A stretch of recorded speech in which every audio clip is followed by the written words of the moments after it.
بسم اللہ الرحمن الرحیم۔ عزیز طلباء و طالبات، السلام علیکم۔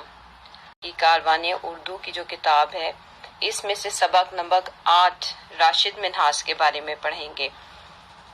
راشد منہاس جنہیں نشان حیدر سے نوازا گیا۔ یہ سبق آپ کا صفحہ نمبر 36، 37، 38، 39 اور 40 پر مشتمل ہے۔ اس سبق میں آپ کے پاکستان کے سب سے بڑے فوجی اعزاز نشان حیدر کا ذکر کیا گیا ہے۔ یہ نشان حیدر حضرت علی کرم اللہ وجہہ کے نام یعنی حیدر سے موسوم ہے۔ عزیز طلباء و طالبات، یہ خوبصورت نشان ان بہادر لوگوں کو دیا جاتا ہے جو اپنی جان کی پرواہ نہ کرتے ہوئے جام شہادت نوش کرتے ہیں۔ اور آج ہم سب سے کم سن یعنی کم عمر شہید جن کا نام راشد منہاس، سب سے پہلے آپ کا سبق کا نام راشد منہاس شہید نشان حیدر۔ پڑھائی شروع کرنے سے پہلے پھر آپ کو ایک دفعہ یاد دہانی کروا دوں کہ جب بھی آپ نے کسی سبق کی پڑھائی کرنی ہے یا کسی بھی متن کا مطالعہ کرنا ہے تو آپ نے کچھ باتوں کو مد نظر رکھنا ہے۔ وہ باتیں کیا ہیں؟ وہ باتیں ہیں الفاظ کی بناوٹ، الفاظ کی ساخت، اس کا تلفظ اور اس کی ادائیگی۔ اگر آپ پڑھائی کرتے ہوئے ان باتوں کو مد نظر رکھیں گے تو آپ ایک بہت اچھے قاری یعنی پڑھنے والا بن جائیں گے۔ تو آئیے سبق کی پڑھائی کی طرف چلتے ہیں۔ نشان حیدر پاکستان کا سب سے بڑا فوجی اعزاز ہے۔ یہ اعزاز شیر خدا حضرت علی رضی اللہ تعالی عنہ کے نام سے موسوم ہے۔ نشان حیدر ان شہداء کو دیا جاتا ہے جنہوں نے وطن کی ناموس کے لیے کوئی غیر معمولی کارنامہ انجام دیا ہو۔ راشد منہاس نشان حیدر پانے والے چوتھے شہید ہیں۔ راشد منہاس پر یہ معلوماتی سبق درست لفظ اور تاثرات سے پڑھیے۔ دیکھیں جیسے ہی میں نے پہلے کہا ہے کہ آپ نے سبق پڑھتے ہوئے کچھ باتوں کا خیال رکھنا ہے۔ یہ دیکھیں درست لفظ اور تاثرات، یعنی آپ نے درست لفظ، الفاظ کی بناوٹ، ان پر بہت اچھی طرح سے توجہ دینی ہے تاکہ آپ اچھے قاری بن سکیں۔ شہادت ہے مطلوب و مقصود مومن، شہادت ہے مطلوب و مقصود مومن، نہ مال غنیمت نہ کشور کشائی۔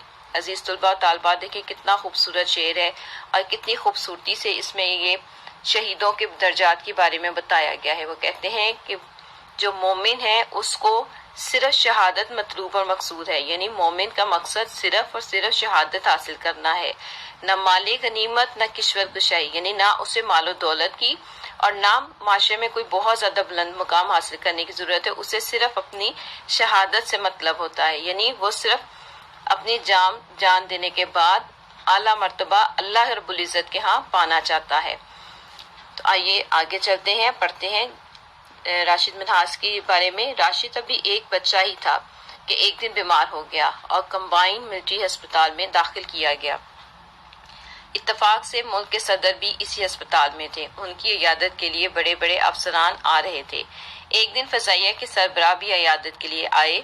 بس پھر کیا تھا، ننھا راشد مچل گیا کہ وہ ان کو ضرور دیکھے گا۔ ان کے تایا زاد بھائی اسے گود میں اٹھا کر لے گئے تو وہ بہت خوش ہوا اور کہنے لگا میں بھی ایئر مارشل بنوں گا۔ راشد کو بچپن سے ہی فضائیہ سے بہت محبت تھی۔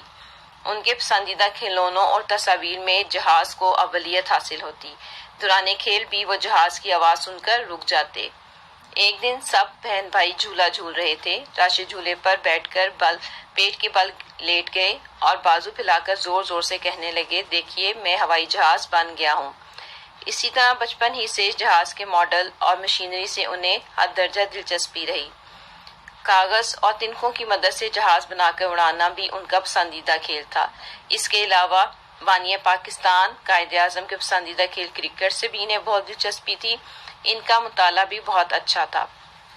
راشد کے والد انہیں انجینئر بنانا چاہتے تھے مگر راشد نے اپنی والدہ کی اجازت سے ایئر فورس کے لیے انٹرویو دے دیا۔ پھر والدہ نے بھی ان کی خواہش کے مطابق انہیں فوج میں جانے کی اجازت دے دی۔ اجازت ملتے ہی راشد 1968 میں پاک فضائیہ میں شامل ہوئے اور تربیت کے لیے کوہاٹ چلے گئے۔ اساتذہ کی رائے تھی کہ راشد غیر معمولی ذہین ہے اور ان میں کام کی لگن اور آگے بڑھنے کی صلاحیت بھی غیر معمولی ہے۔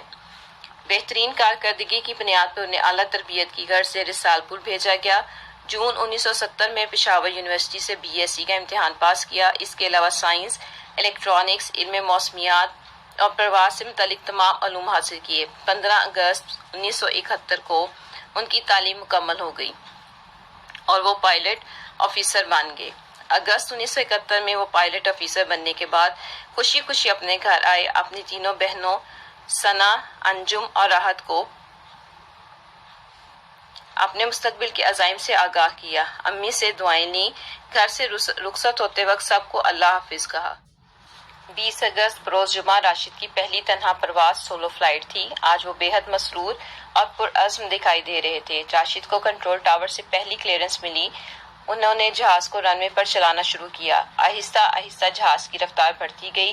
ابھی جہاز رن وے پر ہی تھا کہ انسٹرکٹر فلائٹ لیفٹیننٹ مطیع الرحمان ٹریک کے نزدیک پہنچ گیا۔ اس نے جلدی سے اپنی کار سے اتر کر راشد کو خطرے کا سگنل دیا۔ راشد سمجھے کہ شاید طیارے میں کوئی فنی خرابی پیدا ہو گئی ہے، اس لیے وہ رک گئے۔ مطیع الرحمان نے جہاز رکتے ہی جست لگائی اور کاکپٹ میں داخل ہو کر پچھلی سیٹ پر بیٹھ گیا۔ وہ وردی کے بغیر تھا۔ ایک لمحے کے لیے راشد حیران ہوئے، مگر دوسرے ہی لمحے وہ انسٹرکٹر کے خطرناک ارادوں سے آگاہ ہو گئے۔ انہیں غدار وطن نے طیارے میں بیٹھتے ہی وائرلیس پر اپنے 2 ساتھیوں کو پیغام دیا، میں جودھ پور جا رہا ہوں، تم میرے بیوی بچوں کو ساتھ ہندوستان ہائی کمیشن میں تحفظ حاصل کرو۔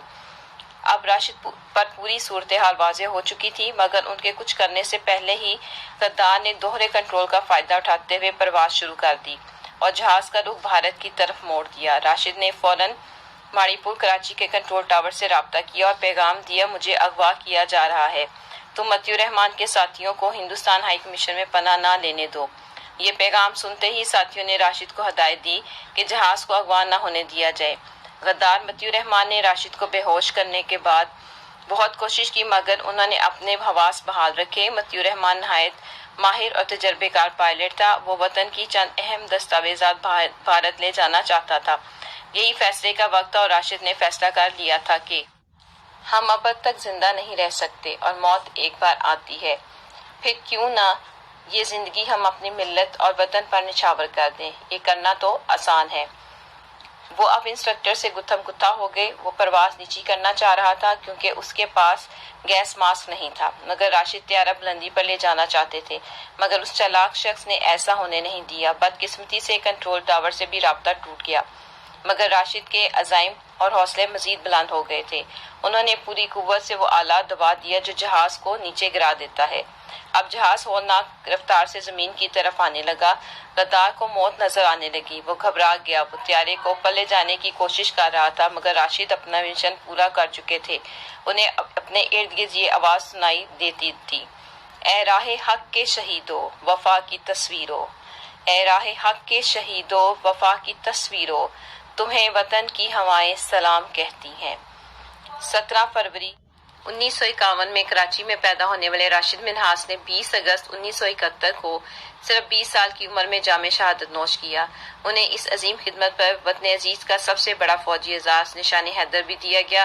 راشد منہاس شہید نشان حیدر پانے والے سب سے کم عمر شہید بھی ہیں۔ قوم کو اپنے ایسے جواں ہمت شہداء پر ہمیشہ ناز رہے گا۔ عزیز طلباء، سبق کی پڑھائی کے بعد اب ہم سبق کے مشکل الفاظ کی طرف آتے ہیں۔ سب سے پہلا ہے عیادت کرنا، یعنی تیمارداری کرنا۔ عیادت کرنا مطلب تیمارداری کرنا۔ لگن، شوق۔ عزائم، عزم کی جمع ارادہ۔ مسرور، خوش یا خوشی، کچھ بھی آپ لکھ سکتے ہیں۔ پرعزم، عزم سے بھرپور۔ جست لگانا، چھلانگ لگانا۔ گتھم گتھا ہونا، ہاتھ پاؤں چلا کر لڑنا۔ عزیز طلباء و طالبات، یہ تھے آپ کے الفاظ معنی۔ آپ نے یہ کام اپنی کاپیوں پر بھی کرنا ہے۔ سبق کی پڑھائی بار بار کرنی ہے تاکہ جب آپ خلاصہ کریں گے تو اس میں آپ کو کوئی مشکل درپیش نہ ہو۔ آپ نے پہلے کام کے لیے سب سے پہلے اپنا سبق کا نمبر اور سبق عنوان کا ایک صفحہ بنانا ہے۔ اس کے بعد آپ نے اس کے الفاظ معنی کرنے ہیں۔ امید کرتی ہوں کہ آپ کو یہ سبق بہت اچھی طرح سمجھ آ گیا ہوگا۔ اس کے الفاظ معنی بھی بخوبی سمجھ میں آ گئے ہوں گے اور کسی قسم کی کوئی مشکل یا پریشانی درپیش نہیں ہوگی۔ اللہ تعالی ہم سب کا حامی و ناصر ہو۔ جزاک اللہ خیر۔